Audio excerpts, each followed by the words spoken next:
Are you married but still have friends of the opposite sex? Experiences of a married majority suggest that you shouldn't, and I'll tell you why.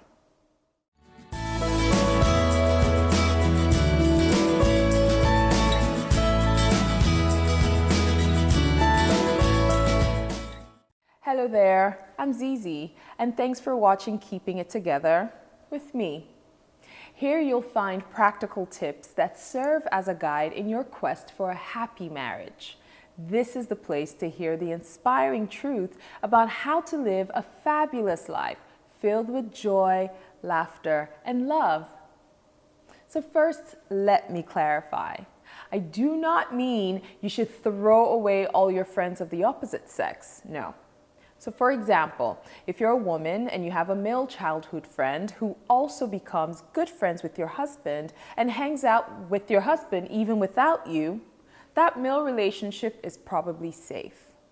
However, if it is someone that your husband is not close to, doesn't approve of, or doesn't even know exists, yet you choose to hang out with that person frequently after your marriage, you might be setting yourself up for disaster. The same goes for any female friends a man might have. So here's why. In marriage, you are going to argue, you are going to have disagreements, and you will fight. And while this is happening, it becomes more difficult communicating effectively with your partner. This is when most people make their first mistake. They look for someone else to speak to about their relationship problems.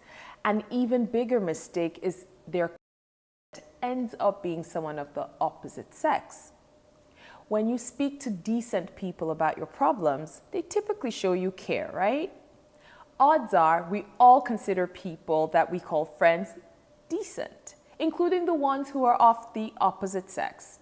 The issue is receiving care from someone of the opposite sex is extremely dangerous when you're having relationship problems because you are likely to fall for this person who is showing you care and understanding, something you're not finding at home. So once you become married, you become used to your spouse caring about you. This caring spouse may withdraw that care if the both of you find yourselves in conflict. Once this happens, you're likely to feel like you need to fill that void. The problem is most of your guards that protected you from getting hurt, especially when you were single, those guards are probably down, making you vulnerable to developing emotional feelings for anyone who shows you care easily. You are most likely to fall for someone of the opposite sex when you're having unresolved problems with your spouse. When you are married and having issues with your spouse, one of the most effective ways to resolve your conflict is to take a walk down memory lane. Remember why you got married to them. Remember the things you love about your spouse, in spite of how they might be acting during your current disagreement. You have to be able to remember that their current behavior is not necessarily their character. It's a temporary behavior that they're exhibiting. Remembering them this way matters because you fell in love with their character, so taking your mind back to their character always helps. However, if you begin discussing these temporary issues with a friend of the opposite sex who is showing you all this care, your mind and your emotions become clouded.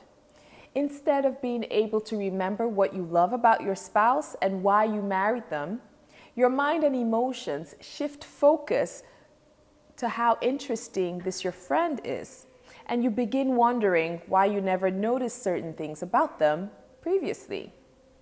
You feel that they seem to understand you and appreciate you better, which is exactly what you're craving for from your spouse. It becomes difficult to actually give your problems with your spouse the necessary attention and focus that it deserves, making it more difficult to resolve issues.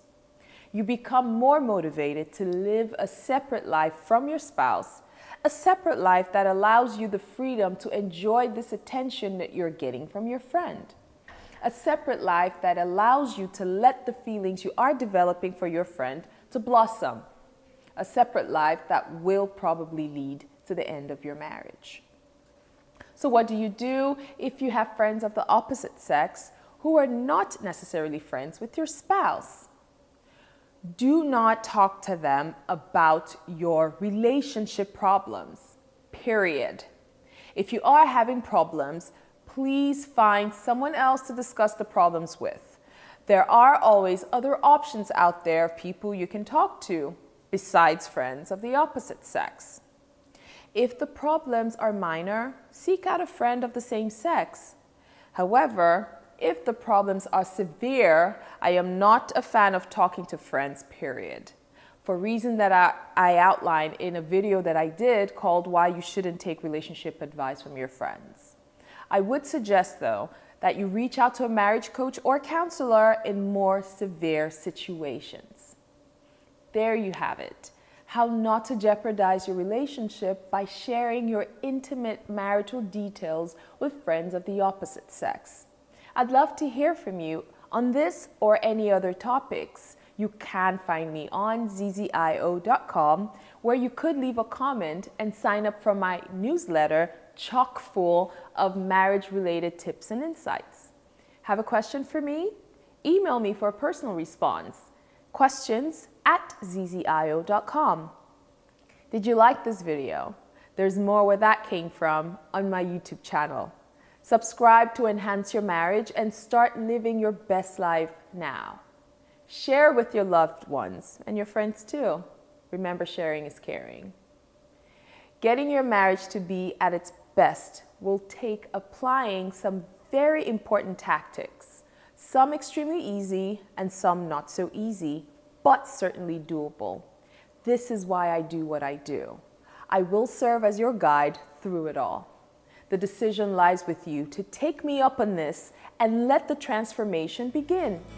Thanks for watching. It is always so great to share with you on Keeping It Together with ZZ. See you again soon.